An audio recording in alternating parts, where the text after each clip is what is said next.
فلا مضل له ومن يضلل فلا هادي له وأشهد أن لا إله إلا الله وحده لا شريك له وأشهد أن محمدا عبده ورسوله أما بعد فإن خير الحديث كتاب الله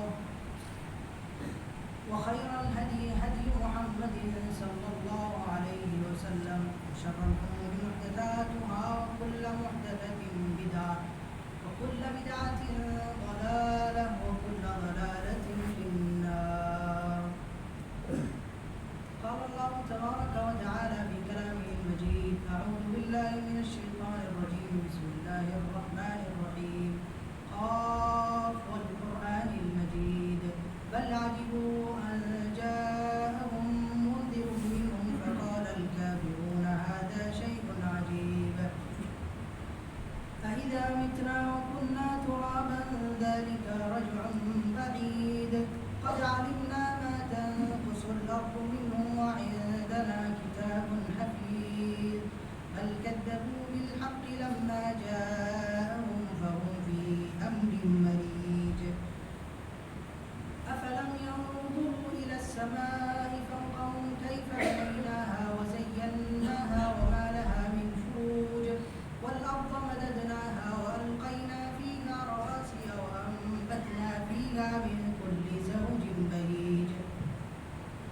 تبصرة وذكرى لكل عبد منيب ونزلنا من السماء ماء مباركا فأنبتنا به جنات وحب الحصيد والنخل باسقات لها طلع نضيد رزقا للعباد وأحيينا به بلدة ميتا كذلك الخروج.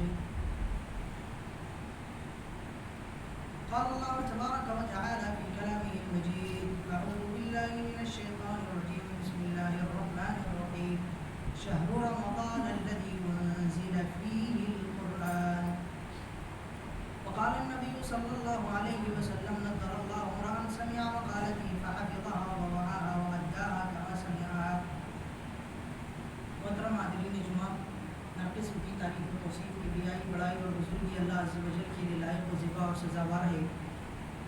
درود و سلام ہو اللہ کی تمام انبیاء کرام علیہ السلام کا، خصوصاً ہمارے اور آپ کے آخری نبی جناب محمد رسول اللہ صلی اللہ علیہ وسلم پر. میرے بھائیوں، بزرگوں اور دوستوں،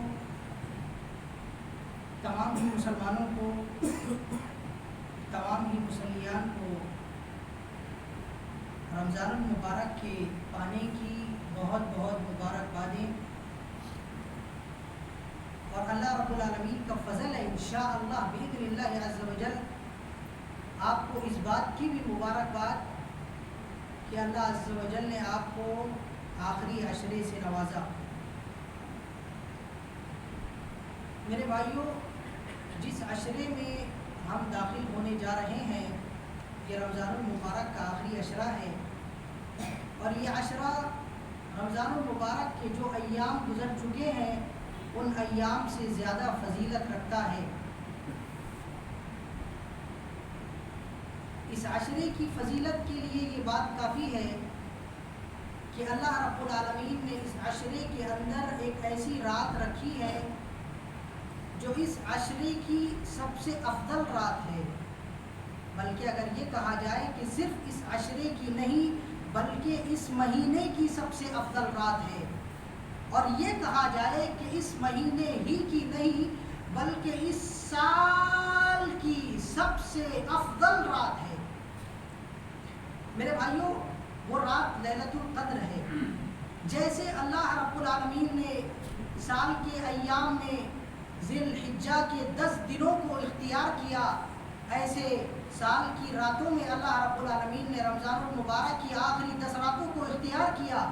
اور اللہ رب العالمین نے جیسے ذی الحجہ کے عشرے میں افضل ایام میں یوم عرفہ اور یوم النحر کو بنایا، ایسے اللہ رب العالمین نے افضل اللیالی میں لیلۃ القدر کو سب سے افضل بنایا.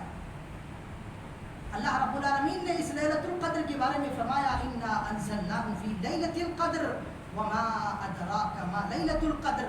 ہم نے اس قرآن کو لیلۃ القدر میں نازل کیا ہے اور آپ کو کیا معلوم لیلۃ القدر کیا ہے؟ اللہ عز و جل نے جب یہ کہا کہ اے بنی آدم تمہارا کیا ادراک ہے اور تمہارے ادراک کی حدودیں کیا ہے، وہ حدودیں آپ حلال جاؤ، اس حدودوں کو آپ کراس کر جاؤ تو بھی کراس نہیں کر سکتے آپ، اس کا مطلب یہ ہوا کہ لیلۃ القدر آپ کے ادراک سے اس کی عظمت، اس کی مکانت، اس کی منزلت، اس کا اجر و ثواب آپ کے ادراک سے پرے ہے۔ وما ادراک ما لیلۃ القدر، اسی لیلۃ القدر کو پانے کے لیے اس عشرے کی فضیلت رکھی گئی ہے۔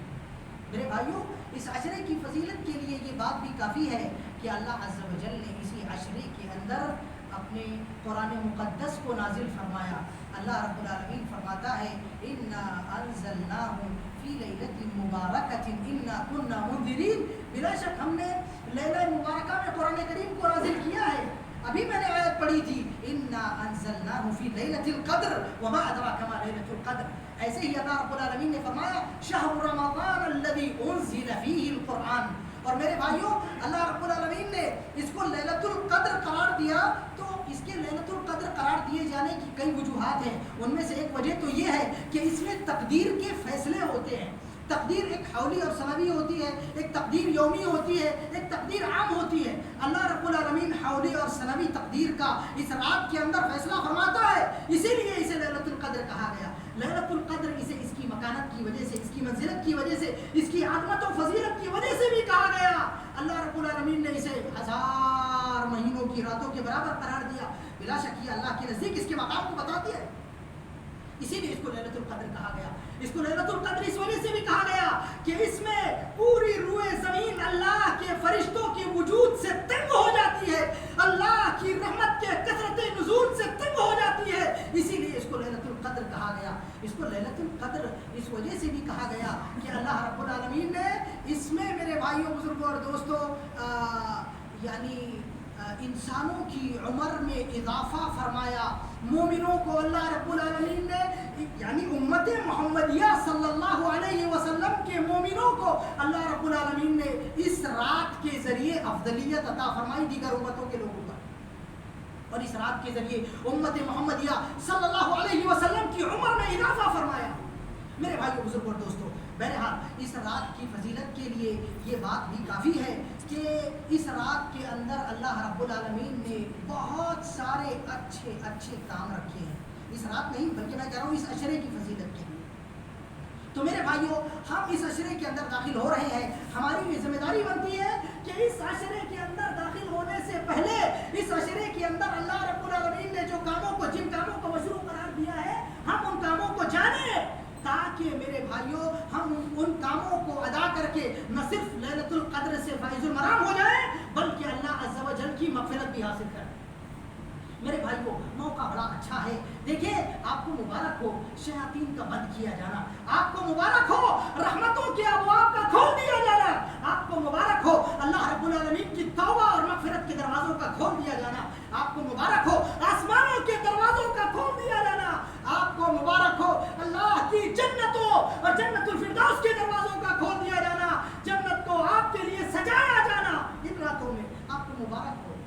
میرے بھائیوں، اللہ عز و جل نے شیاطین کو آپ کے لیے قید کر دیا ہے، یہ ان ایام میں آپ کو قید کیا ہوا ہے، اور جتنے مداخل شیطان، جتنے مداخل و مفسدات ہیں، اللہ عز و جل نے ان سب کو بند کر دیا۔ میں بہت اختصار کے ساتھ میں وہ مداخل آپ کے سامنے رکھ کے آگے بڑھا ہوں۔ جیسے میرے بھائیوں، ایک مدخل شیطان ہے، ان الشیطان کان لکم عدوا فاتخذوه عدوا، اللہ رب العالمین نے بند کر دیا۔ ایک مدخل نفس ہے، وما ابرئ نفسی ان النفس لامارۃ بالسوء، اللہ رب العالمین نے روزے کے ذریعے اس نفس کو لگام دے دی ہے۔ ایک مدخل ازواج اور اولاد ہے، ان من ازواجکم واولادکم عدوا لکم فاحذروہم، اللہ رب العالمین نے انہیں بھی روزے کا حکم دے دیا ہے، اور مومنوں کو یہ بات کہی ہے کہ مومنوں زیادہ سے زیادہ مساجد کو لازم پکڑو، اللہ کے قرآن کو پڑھو، اللہ رب العالمین کی عبادت و اطاعت میں اپنے آپ کو مشغول رکھو۔ ایسے ہی ایک مدخل جو استقاء السوء، قرناء السوء ہے، اللہ رب العالمین نے فرمایا الاخلاء یومئذ بعضهم لبعض عدو الا المتقین، اللہ فرماتا ہے یا ویلتی لیتنی لم اتخذ فلانا خلیلا لقد اضلنی عن الذکر بعد اذ جاءنی وکان الشیطان للانسان خذولا۔ بہرحال یہ جو مداخل شیطان ہے اور بھی ہے، اللہ رب العالمین نے ان مداخل کا ناطقہ بند کیا ہوا ہے ان ایام میں. لہٰذا میرے بھائیوں اب ہماری یہ ذمہ داری بنتی ہے کہ جب اللہ کی طرف سے اتنی تائید ہے، اتنی حمایت ہے، اتنی نصرت ہے، اور اللہ کے فرشتے ہم کو بلا رہے ہیں یا باغی الخیر اقبل و یا باغی الشر اقصر، تو ہماری کیا ذمہ داری بنتی ہے؟ جب اللہ نے پورا تعاون کیا، ہماری ذمہ داری بنتی ہے کہ ہم آگے بڑھیں اللہ کی عبادت کے لیے، اللہ کی اطاعت کے لیے. کیسے آگے بڑھے، کیا کریں اس عشرے کے اندر؟ دیکھیں بہت سارے کام اللہ رب العالمین نے اس عشرے کے اندر مشروع فرمائے ہیں. جیسے اللہ کے نبی صلی اللہ علیہ وسلم کی زوجہ محترمہ ہماری ماں ام عائشہ صدیقہ رضی اللہ تعالیٰ عنہ فرماتی ہے کہ اذا دخل العشر كان النبي صلی اللہ علیہ وسلم احیا اللیل وایقظ اہلہ وشد مئزرہ وجد. یہ دیکھیں 4 کام حضرت عائشہ صدیقہ رضی اللہ تعالیٰ عنہ نے اس حدیث کے اندر یہ آخری عشرے کے اندر کیے جانے والے اللہ کے نبی صلی اللہ علیہ وسلم کے بتائے. چنانچہ اللہ کے نبی صلی اللہ علیہ وسلم کے بارے میں فرمایا کانا یحیی اللیل. اب یہاں پر یحیی اللیل کا 2 معنی ہے. ایک معنی میرے بھائی بزرگ اور دوستو یہ ہے کہ اللہ کے نبی صلی اللہ علیہ وسلم ایک رات کا جو حصہ ہے اس پوری رات کو جاگتے تھے. دیگر ایام میں آپ اللہ کے نبی صلی اللہ علیہ وسلم کی زندگی کا مدارسہ کریں گے تو آپ کو پتہ چلے گا کہ اللہ کے نبی صلی اللہ علیہ وسلم پوری رات قیام نہیں کیا کرتے تھے بلکہ رات کا بعض حصہ قیام کرتے تھے. یا ایھا المزمل قم الليل الا قليلا نصفه او انقص منه قليلا او زد عليه ورتل القرآن ترتيلا. اللہ رب العالمین نے تھوڑے سے حصے میں، سدس حصے میں، نصف حصے میں، ربع حصے میں اللہ رب العالمین نے رسول اللہ صلی اللہ علیہ وسلم کو قیام کا حکم دیا تھا. لیکن اما عائشہ صدیقہ رضی اللہ عنہ فرما رہی ہے کہ رمضان المبارک کی راتوں میں رسول اللہ صلی اللہ علیہ وسلم پوری رات جاگتے تھے. لہٰذا یہ ایک معنی ہوا. دوسرا معنی میرے بھائیوں یہ ہے اس کا کہ کان یحیی اللیال العشر کلھا. اللہ کے نبی صلی اللہ علیہ وسلم عشر اخیر کی ساری راتیں جاگتے. ایسا نہیں ہے کہ صرف یعنی جو اوتار ہیں، جو وطر والی راتیں ہیں ان کو جاگتے اور دیگر راتوں کو نہیں جاگتے، ایسا نہیں. بلکہ اللہ کے نبی صلی اللہ علیہ وسلم چاہے شفع رات ہو، جفت رات ہو، طاق رات ہو یا وطر رات ہو، اللہ کے نبی صلی اللہ علیہ وسلم تمام راتوں کو جاگا کرتے. یہ ایک کام ہوا، لہٰذا آپ راتوں کو جاگیے. دوسرا کام کانا یوقظ اہلہ. اللہ کے نبی صلی اللہ علیہ وسلم اپنے اہل و عیال کو جگایا کرتے تھے. میرے بھائیوں زینب بنت ام سلمہ رضی اللہ تعالیٰ عنہ بیان کرتی ہے کہ کان النبی صلی اللہ علیہ وسلم اذا دخلت العشر کان یأمر من یستطیع القیام من اہلہ ان یقوم اللیل کلہ فی العشر کلھا. اللہ کے نبی صلی اللہ علیہ وسلم جیسے ہی آخری عشرہ داخل ہوتا تو اپنے اہل و عیال میں جتنے لوگ قیام کرنے کی طاقت رکھتے تھے ان کو اللہ کے نبی صلی اللہ علیہ وسلم حکم دیتے تھے کہ وہ رات کا قیام کریں. تو یہ اللہ رب العالمین نے قرآن کریم میں بھی فرمایا وَكَانَ يَأْمُرُ أَهْلَهُ بِالصَّلَاةِ وَالزَّكَاةِ وَكَانَ عِندَ رَبِّهِ مَرْضِيًّا. آپ یعنی حضرت اسماعیل علیہ السلام کے بارے میں بھی فرمایا اور رسول اللہ صلی اللہ علیہ وسلم بلا شک سابقین انبیاء جتنے ہیں ان سب کے اعمال بھی کیا کرتے تھے. لہٰذا یہ بات رسول اللہ صلی اللہ علیہ وسلم پر بھی فٹ آتی ہے. چنانچہ اللہ کے نبی صلی اللہ علیہ وسلم اپنے اہل و عیال کو بھی نماز کا حکم دیا کرتے تھے. لہٰذا دوسرا کام آپ کو یہ کرنا ہے کہ آپ کو خود بھی جاگنا ہے اور اپنے اہل و عیال کو بھی جگانا ہے. تیسرا کام وشد مئزرہ. شد مئزرہ کا یہاں اہل علم نے 2 مفہوم بیان کیا اور اس کے اندر 2 کام آپ کو پتہ چلتے ہیں. وہ دونوں کام یہ ہے میرے بھائیوں. پہلا مفہوم شد مئزرہ کا یہ ہے کہ کانا یجتہد. اللہ کے نبی صلی اللہ علیہ وسلم اجتہاد کیا کرتے تھے، محنت کیا کرتے تھے عبادت میں، اللہ کی ریاضت میں، زہد میں، ورع میں، تقوی میں. لہٰذا ہم کو کیا کرنا چاہیے؟ یعنی جد و اجتہاد کرنا چاہیے. اور یہی بات اللہ کے نبی صلی اللہ علیہ وسلم کی اسی حدیث کے آگے والے ٹکڑے سے پتہ چلتی ہے کہ کان جدہ، یعنی اللہ کے نبی صلی اللہ علیہ وسلم کیا کرتے تھے؟ جد و اجتہاد کرتے تھے. دوسرا معنی اہل علم نے دراصل اس ٹکڑے کا یہ بتایا شد مئزرہ کا کہ اللہ کے نبی صلی اللہ علیہ وسلم اپنی ازواج کے ساتھ میں جماع سے دور رہا کرتے تھے. تو میرے بھائی بزرگ اور دوستو ہم میں سے ہر ایک کو اس بات کی کوشش کرنی چاہیے کہ وہ آخری عشر میں خاص طور پہ وہ لوگ جو متزوجین ہیں انہیں اس بات کی کوشش کرنی چاہیے کہ وہ ان راتوں کو اپنی اہلیہ سے دور رہ کر اللہ رب العالمین کی عبادت کریں. اب دیکھیں یہ حکم خاص طور پہ معتکفین حضرات کے لیے ہے ہی، کیونکہ اللہ رب العالمین نے قرآن کریم میں فرمایا کہ وَلَا تُبَاشِرُوهُنَّ وَأَنْتُمْ عَاكِفُونَ فِي الْمَسَاجِدِ کہ جب تم مسجد کے اندر اعتکاف کیے ہوئے ہو تو اپنی بیویوں کے ساتھ مجامعات نہ کرو. تو ان کے لیے تو یہ حکم ہے ہی، لیکن استحبابی طور پر دیگر مسلمان جنہیں ان لیالی کا احیاء کرنے کے لیے کہا گیا ان کو بھی استحباباً یہ بات کہی جا رہی ہے کہ وہ کیا کرے، وہ اپنی اہلیہ سے ہی ایام میں دور رہے۔ اس کے بعد میں چوتھا کام جو اس حدیث میں بتایا گیا وہ ہے جد و اجتہاد۔ اما عائشہ صدیقہ رضی اللہ تعالیٰ عنہ دوسری جگہ فرماتی ہے کہ کان نبی صلی اللہ علیہ وسلم یجتہد فی العشر الاواخر ما لا یجتہد فی غیرہ۔ اللہ کے نبی صلی اللہ علیہ وسلم عشر آخری میں جتنی زیادہ محنت کیا کرتے تھے اتنی زیادہ محنت دیگر ایام میں نہیں کیا کرتے تھے۔ میرے بھائیو یہ کتنے کام ہوئے؟ 4 کام ہوئے یا 6 کام ہوئے؟ اس کے علاوہ اللہ کے نبی صلی اللہ علیہ وسلم نے ان راتوں کے اندر تحری لیلۃ القدر یعنی لیلۃ القدر کو تلاش کرنے کا حکم دیا ہے۔ آپ لیلۃ القدر کو تلاش کیجیے۔ اما عائشہ صدیقہ رضی اللہ تعالیٰ فرماتی ہے کہ اللہ کے نبی صلی اللہ علیہ وسلم نے فرمایا تحروا لیلۃ القدر فی الوتر من العشر الاواخر من رمضان، کہ لیلۃ القدر کو رمضان المبارک کے آخری عشرے کی وتر راتوں کے اندر تلاش کرو۔ لہذا تحری لیلۃ القدر یہ اس عشرے کے اعمال میں سے ہے۔ ایسے میرے بھائیوں اعتکاف کرنا، کیا کرنا؟ اعتکاف کرنا، مساجد کے اندر اعتکاف کرنا۔ وہ مساجد جتنی مساجد ہے آپ ان مساجد کے اندر اعتکاف کر سکتے ہیں۔ ضروری نہیں ہے کہ وہ مسجد حرمین ہی ہو یا مسجد بیت المقدس ہو۔ آپ تمام مساجد جس کے اندر مسجدیت کا وصف پایا جاتا ہے آپ الحمدللہ اعتکاف کر سکتے ہیں۔ اللہ رب العالمین نے فرمایا وانتم عاکفون فی المساجد۔ اللہ کے نبی صلی اللہ علیہ وسلم کی زوجہ اما عائشہ صدیقہ رضی اللہ تعالیٰ عنہ فرماتی ہے کہ کان النبی صلی اللہ علیہ وسلم یعتکف فی العشر الاواخر من رمضان حتى توفاه الله ثم اعتكفت ازواجه من بعده متفق علیہ۔ حضرت عائشہ صدیقہ رضی اللہ عنہ فرماتی ہے کہ اللہ کے نبی صلی اللہ علیہ وسلم رمضان المبارک کے آخری عشرے میں اپنی وفات تک اعتکاف کرتے رہے۔ آپ کے بعد میں آپ کی ازواج مطہرات بھی اعتکاف کرتی رہی۔ تو میرے بھائیوں جب ازواج مطہرات یعنی عورتیں اعتکاف کر رہی ہیں تو مردوں کو اعتکاف کیوں نہیں کرنا چاہیے؟ توجہ ادا کرنا چاہیے۔ طيب ایسے ہی میرے بھائیوں اس عشرے کے کاموں میں سے یہ ہے کہ قرآن کریم کو زیادہ سے زیادہ پڑھنا۔ اللہ فرماتا ہے انا انزلناه فی لیلۃ القدر۔ اللہ فرماتا ہے شهر رمضان الذي انزل فيه القرآن۔ تو جب یہ نزول قرآن کا مہینہ ہے تو اس مہینے کے اندر قرآن کریم کو زیادہ سے زیادہ پڑھنا چاہیے۔ ایسے ہی میرے بھائیوں اس عشرے کے کاموں میں سے یہ بھی ہے کہ کم سے کم 1 مرتبہ یا 2 مرتبہ قرآن کریم کو ختم کرنا۔ حضرت یعنی زید بن ثابت رضی اللہ تعالیٰ عنہ اللہ کے نبی صلی اللہ علیہ وسلم کے بارے میں فرماتے ہیں کہ کان یعرض القرآن على جبریل فی کل سنہ وعرض القرآن على جبریل فی السنة التي توفاه الله فيه مرتين۔ اللہ کے نبی صلی اللہ علیہ وسلم ہر سال رمضان المبارک میں جبریل علیہ السلام پر 1 مرتبہ قرآن کریم ختم کرتے ہیں، لیکن جس سال اللہ کے نبی صلی اللہ علیہ وسلم کی وفات ہوئی اللہ کے نبی صلی اللہ علیہ وسلم نے 2 مرتبہ قرآن کریم ختم کیا۔ لہٰذا میرے بھائیوں اس سے علم میں یہ نتیجہ نکالا کہ کم سے کم قرآن کریم کو 1 مرتبہ رمضان المبارک کے اندر ختم کرنا چاہیے۔ یہ آخری عشرے کے کاموں میں سے ہے۔ ایسے میرے بھائیوں بزرگ اور دوستوں یہ بھی ہے کہ ہم کو قرآن کریم کا مدارسہ کرنا چاہیے، قرآن کریم کا مدارسہ کرنا چاہیے۔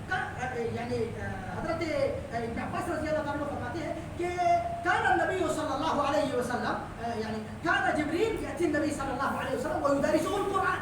جبریل علیہ السلام رسول اللہ صلی اللہ علیہ وسلم کے پاس میں آتے تھے اور آپ کو قرآن کریم کا مدارسہ کراتے تھے۔ لہٰذا ہم کو کیا کرنا چاہیے؟ قرآن کریم کا مدارسہ کرنا چاہیے۔ چنانچہ قرآن کریم کا مدارسہ کرنا اس آخری عشرے کے کاموں میں سے ایک کام ہے۔ ایسے ہی میرے بھائیوں بزرگ اور دوستوں اس آخری عشرے کے کاموں میں سے یہ بھی ہے کہ لوگوں کو افطار کروانا۔ اللہ کے نبی صلی اللہ علیہ وسلم فرماتے ہیں من فطر صائما كان له مثل اجر من فطره غير ان لا ينقص من اجر الصائم شيئا۔ اللہ کے نبی صلی اللہ علیہ وسلم فرماتے ہیں کہ جس نے کسی روزہ دار کو افطار کروایا تو اس کو روزہ دار کو افطار کروانے یعنی اس کو روزے دار کے برابر ثواب ملے گا اور روزے دار کے ثواب میں بھی کوئی کمی نہیں ہوگی۔ لہٰذا میرے بھائیوں اس عشرے کے اندر زیادہ سے زیادہ لوگوں کو افطار کروائیے۔ افطار کے علاوہ عام کھانا کھلانا بھی اس عشرے کے کاموں میں سے ہے۔ حضرت ابو ہریرہ رضی اللہ تعالیٰ عنہ کے ساتھی بتاتے ہیں کہ ذهبت مع ابي هريره رضي الله عنه الى الشام فوجدت اصحاب رسول الله صلى الله عليه وسلم انهم يتبادرون الى اطعام الطعام في رمضان۔ انہوں نے کہا کہ میں نے حضرت ابو ہریرہ رضی اللہ تعالیٰ عنہ کے ساتھ میں شام کا سفر کیا تو میں نے وہاں پہ جا کے دیکھا کہ اصحاب رسول صلی اللہ علیہ وسلم رمضان المبارک کے مہینے میں لوگوں کو کھانا کھلانے میں مسابقت کر رہے ہیں، آگے بڑھ رہے ہیں۔ لہٰذا میرے بھائیوں اس عشرے کے کاموں میں سے یہ بھی ہے کہ ہم کو کیا کرنا چاہیے؟ لوگوں کو زیادہ سے زیادہ کھانا کھلانا چاہیے، چاہے افطار کھاؤ چاہے میں نے افطار کھاؤ۔ ایسے ہی میرے بھائیوں اس عشرے کے کاموں میں سے یہ بھی ہے کہ ہم کو اگر کسی بندے کو اللہ رب العالمین نے طاقت دی ہے تو وہ کیا کرے؟ بیت اللہ کا عمرہ کرے۔ اللہ رب العالمین معاف فرمائے۔ اللہ کے نبی صلی اللہ علیہ وسلم فرماتے ہیں کہ العمرۃ فی رمضان تعدل حجۃ، کہ رمضان المبارک کے اندر عمرہ کرنا حج کے برابر ثواب رکھتا ہے۔ لہٰذا ہم میں سے جس کو اللہ رب العالمین نے طاقت دی ہے رمضان کے آخری عشرے میں یا رمضان المبارک کے اندر عمرہ کرنے کی، اس کو کیا کرنا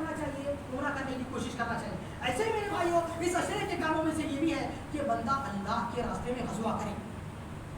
یا اگر اللہ کے راستے میں غزوہ نہیں کر سکتا تو حدود اسلام، بیت الاسلام، حدود المسلمین کی اور دیار اسلام کی حفاظت کرے. اس کا یہ کام کرنا بھی آخر عشرے کے کاموں میں سے ہے. آپ دیکھیں بہت سارے غزوات رمضان المبارک کے اندر ہوئے ہیں اور آخری عشرے کے اندر بھی ہوئے ہیں. آپ دیکھیں غزوۃ البدر رمضان المبارک کے اندر ہوا، غزوہ حدین رمضان المبارک کے اندر ہوا، غزوہ فتح مکہ یہ رمضان المبارک کے اندر ہوا. اسی لیے میرے بھائیوں بزرگ اور دوستوں ابن مبارک رحمہ اللہ رمضان المبارک کے آخری عشرے میں اعتکاف نہیں کیا کرتے بلکہ وہ حدود اسلامیہ پر چلے جایا کرتے تھے اور وہاں پہ جا کے قبور المسلمین کی حفاظت کرتے تھے. اور اپنے ساتھی فضیل بن عیاض رحمہ اللہ کو انہوں نے وہاں سے خط لکھا اور اس کے بعد نے کہا یا عابد الحرمین لو ابصرتنا، یا عابد الحرمین لو ابصرتنا لرأيت نفسك وانت في العبادة تلعب. اگر آپ ہمیں اللہ رب العالمین کے راستے میں جہاد کرتے ہوئے رمضان کے آخری عشرے میں دیکھ لیں گے تو آپ کو لگے گا کہ آپ اللہ رب العالمین کے راستے میں جہاد کریں. تو میرے بھائیوں ہمیں کیا کرنا چاہیے؟ جس بندے کو اللہ رب العالمین نے طاقت دی ہو، جس کو اللہ نے استطاعت دی ہو اور جس کو اس بات کا موقع میسر آئے تو اس کو یہ جو غزوے والے کام ہے، یہ حراست مسلمین والے کام ہے، وہ کام کرنا چاہیے. ایسے ہی میرے بھائی بزرگ اور دوستوں اس عشرے کے کاموں میں سے یہ بھی ہے کہ لزوم المساجد، مساجد کا لزوم کرنا. اعتکاف والی بات الگ ہے، یہ غیر متقین کے لیے. حضرت یعنی عبداللہ ابن انیس رضی اللہ عنہ اپنے والد صاحب سے روایت کرتے ہیں، انس رضی اللہ تعالیٰ عنہ سے، کہ وہ ایک دن اللہ کے نبی صلی اللہ علیہ وسلم کے پاس میں آئے اور کہنے لگے کہ اللہ کے نبی صلی اللہ علیہ وسلم میں اپنی قوم کا امام ہوں، اللہ کے نبی مجھے آپ کے پاس میں آنے کا موقع نہیں ملتا، مجھے کوئی ایک رات ایسی بتائیے جس رات کے اندر میں آپ کے پاس آؤں اور آپ کے پاس میں بیٹھ کر کے کچھ سیکھوں اور اللہ رب العالمین کی عبادت کروں. اللہ کے نبی صلی اللہ علیہ وسلم نے مجھے فرمایا کہ ایتی لیلۃ واحد وعشرین، 21ویں رات کو میرے پاس آؤ. چنانچہ حضرت عبداللہ بن عباس کہتے ہیں کہ میرے والد مجھ سے کہتے تھے کہ میں 20ویں رات کا سورج ڈوبنے سے پہلے مسجد نبوی چلا جاتا، وہاں پہ جا کے اپنی دابہ کو، اپنی سواری کو باندھتا اور اس کے بعد میں مسجد کے اندر جب داخل ہوتا تو اس وقت نکلتا جبکہ اگلے دن کا سورج طلوع ہو جاتا. اس سے یہ پتہ چلا میرے بھائیوں کہ ہم میں سے جس بندے کو اللہ رب العالمین توفیق دے اس کو چاہیے کہ وہ کیا کرے، مساجد کا لزوم پکڑے اور مساجد کے اندر آ کر اللہ رب العالمین کی زیادہ سے زیادہ عبادت کرے.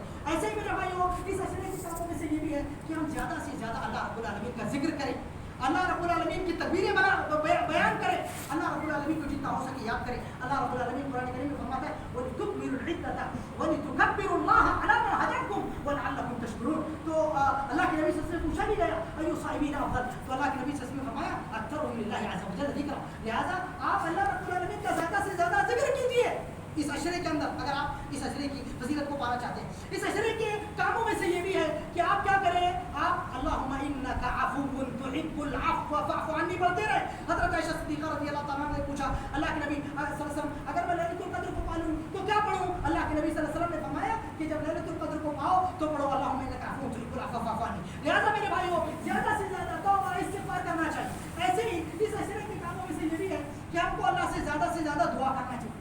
جتنا دعا دنیا کی، آخرت کی، بچوں کی، بیوی کی، کاروبار کی، جو بھلائی آپ کو چاہیے اللہ کے دروازے کھلے ہوئے، ہاتھ اٹھائیے، مانگیے اللہ رب العالمین سے. دیکھیے اللہ رب العالمین نے اپنے قرآن میں وَإِذَا سَأَلَكَ عِبَادِي عَنِّي فَإِنِّي قَرِيبٌ جب کہا تو سیاق و سباق بتاتا ہے کہ یہ رمضان المبارک کی دعا ہے اور رمضان کے علاوہ دیگر ایام کی بھی دعا ہے، خاص طور پہ رمضان کی دعا ہے. دیکھیے اللہ رب العالمین نے رمضان کا حکم دیا، فرمایا شهر رمضان الذي أنزل فيه القرآن هدى للناس وبينات من الهدى والفرقان فمن شهد منكم الشهر فليصمه. یا اللہ نے رمضان کے روزوں کا حکم دیا، قرآن کے نزول کی بات کہی، اس کے بعد میں اللہ نے دعا کا حکم دیا، اس کے بعد میں پھر اللہ رب العالمین فرمایا وَحِلَّ لَكُمْ لَيْلَةَ الصِّيَامِ الرَّفَثُ إِلَىٰ نِسَائِكُمْ هُنَّ لِبَاسٌ لَكُمْ. آگے جا کے وَأَنتُمْ عَاكِفُونَ فِي الْمَسَاجِدِ کہا. تو میرے بھائیوں یہ رمضان المبارک کے بیچ میں جب دعا کا حکم دیا گیا تو اس کا مطلب یہ ہے کہ ہم کو رمضان المبارک کے اندر دعا کا خصوصی اہتمام کرنا چاہیے. ایسے ہی میرے بھائی بزرگ اور دوستوں رمضان المبارک کے جو ایک کام ہے وہ یہ بھی ہے کہ ہم کو رمضان کے اندر بہت زیادہ جود اور سخاوت کرنی چاہیے. حضرت ابن عباس رضی اللہ تعالیٰ عنہ اللہ کے نبی صلی اللہ علیہ وسلم کے بارے میں اتنی بات بتا کے اپنی بات ختم کر رہا ہوں کے بارے میں فرماتے ہیں کہ کان رسول اللہ صلی اللہ علیہ وسلم اجود الناس وکان حین یلقاہ جبریل اجود من الريح المرسلہ. اللہ کے نبی صلی اللہ علیہ وسلم لوگوں میں سب سے زیادہ سخی تھے اور رمضان کے اندر آپ کی سخاوت اور بڑھ جاتی تھی. اور جب جبریل علیہ السلام اللہ کے نبی صلی اللہ علیہ وسلم سے ملنے آتے تھے اس وقت اللہ کے نبی صلی اللہ علیہ وسلم بہتی ہوا سے زیادہ سخی ہو جایا کرتے. لہٰذا میرے بھائیوں اب یہ سخاوت ایک امر معنوی ہے جیسے بخل امر معنوی ہے تو بخل امر معنوی تمام چیزوں میں ہو سکتا ہے. بات کرنے میں بخل, دیکھنے میں بخل, کھانا کھانے میں بخل, پانی پینے میں بخل, اور نصیحت کرنے میں بخل, علم پھیلانے میں بخل, پیسہ خرچہ کرنے میں بخل. ایسے اس کی اپوزٹ یعنی سخاوت, یہ بھی امر معنوی ہے اور یہ بھی میرے بھائی بزرگوں دوستو یہ بھی عام ہے. چنانچہ سخاوت چاہے مال کی ہو, چاہے بات کی ہو, چاہے نصیحت کی ہو, چاہے تبلیغ کی ہو, چاہے قرآن کریم پڑھنے کی ہو, چاہے میرے بھائیوں امر بالمعروف نہی عن المنکر کی ہو, جو سخاوت آپ کر سکتے ہیں, کھانا کھلانے, پانی پلانے, اللہ کی عبادت کرنے, اپنے ہاتھوں کی سخاوت, پیروں کی سخاوت, زبان کی سخاوت, جو سخاوت آپ کر سکتے ہیں وہ سخاوت آپ کیجیے. یہ اس عشرے کے کاموں میں سے ہے. اللہ رب العالمین سے ساتھ ہی ساتھ اس عشرے میں اچھی عبادت کی توفیق مانگی. اللہ کی توفیق کے بغیر کچھ بھی ممکن نہیں ہے میرے بھائی. اور یاد رکھیں کہ جب ہم کو یہ کام کرنے ہیں تو ان کاموں سے بچنا ہے جو اللہ کے عبادت گزار بندوں کے لیے اہانت بن جائے, اللہ رب العالمین کے نازل ہونے والے فرشتوں کے لیے اہانت بن جائے. چنانچہ اگر ہم میرے بھائیوں ان کاموں کے علاوہ دیگر کاموں کے اندر دنیا داری کے لوگوں کو مشغول کر دیتے ہیں, کوئی شرح میں تجارت کاروبار میں مشغول کر دیتے ہیں, تو ہم کیا کر رہے ہیں؟ ہم صرف اس مہینے کی عظمت کا مذاق اڑا رہے ہیں, بلکہ ان نازل ہونے والے فرشتوں کا, قرآن کریم کے نازل ہونے کا, اللہ کے بندوں کی عبادت کرنے کا, صائمین کا, قائمین کا ہم بھی کیا کرتے ہیں؟ مذاق اڑاتے ہیں. لہٰذا ہم کو اجتناب کرنا چاہیے. اللہ ہمارے گناہوں کو معاف فرمائے, نیک توفیق عطا فرمائے, جب تک دنیا میں زندہ رکھی ایمان اسلام کو زندہ رکھے, ایمان اسلام میں ہمارا خاتمہ فرمائے. آمین. وآخر دعوانا ان الحمد للہ رب العالمین. بارک اللہ لنا ولکم فی القرآن العظیم ونفعنا وإياکم بما فیہ من الآیات والذکر الحکیم. انہ تعالی